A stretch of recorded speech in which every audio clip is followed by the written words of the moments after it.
tell you a little bit of a story. So in thinking about how to sustain natural capital stocks for Cambodia and how this might relate to fuel economic development, I was reflecting yesterday on a decision I made pretty early on to study the environment.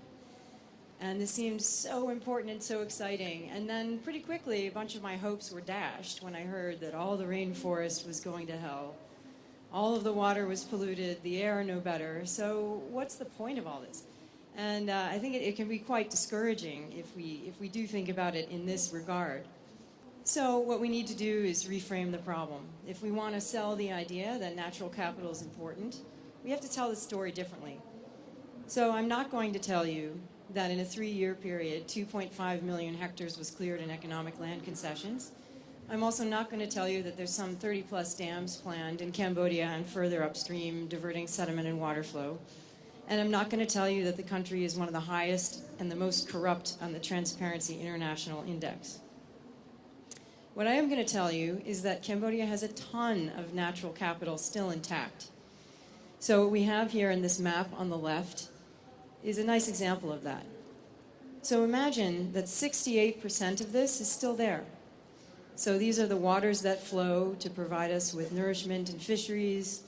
These are the waters that flow for hydropower. This is the biodiversity that we all have come to know and love and depend upon to regulate systems. This is also other things like forest carbon stocks, so we can help draw some of that polluted atmosphere and that air out. Then what we have is a look at the protected area role in this. So it's great that Cambodia has so much of this intact, but how does the protected area system fare? Well, if you look at the bar graph on the right, it shows you pretty well. Overall, about 40% of that total natural capital is captured by the protected area system. So, and then some of these values are even more exciting. If you look at freshwater quality, it's up to 90%. So this is really important when you think of the protected areas providing all those downstream benefits, agricultural development, clean water, healthier environments. And it's pretty good for quantity as well. Some 73% of the protected areas are capturing this. So that's going to be absolutely vital for this hydropower that's going in to turn the turbines, but also to make sure that the critical agricultural development downstream continues to thrive. Also fisheries production. 80% of the capita's protein depends on fisheries. So there's a nice healthy list here of different aspects of natural capital that the protected area system is capturing.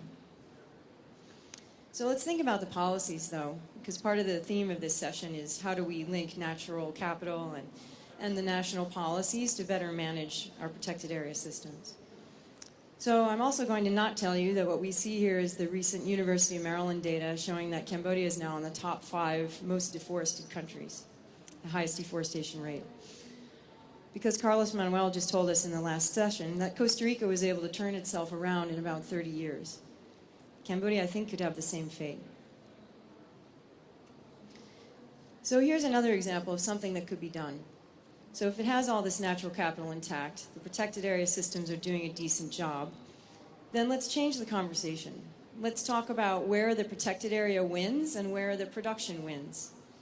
We can't start saying that we cannot have development and production. We have to start talking about where are the best places to target production and where are the best places to achieve protection results. So that's what all of these graphics are. These are basically showing the different crops and how Cambodia is currently performing. So the interesting one is perhaps in the middle that looks at rubber. So it's basically saying that most of the communities growing rubber aren't really achieving great effective yields in that crop. So this is an opportunity. This could mean why not manage these areas better, try and increase productivity and yields, because that means avoiding clearing additional forest. So this is some of the positive messaging that we can use some of this information for.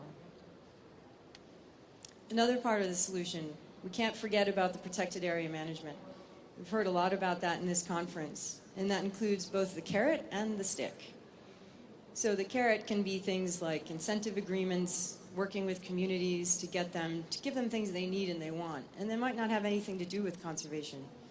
It could be that their children need bicycles to get to school, or maybe they want some tilling machines to better work their existing farms. And in exchange for that, they might just be willing to agree to avoid to stay within their current farms, stop poaching, and doing other things that are harming some of these biodiversity areas we're worried about. But we can't forget the stick either. This is standard things: enforcement, patrolling, better management effectiveness, and better implementation of the existing laws.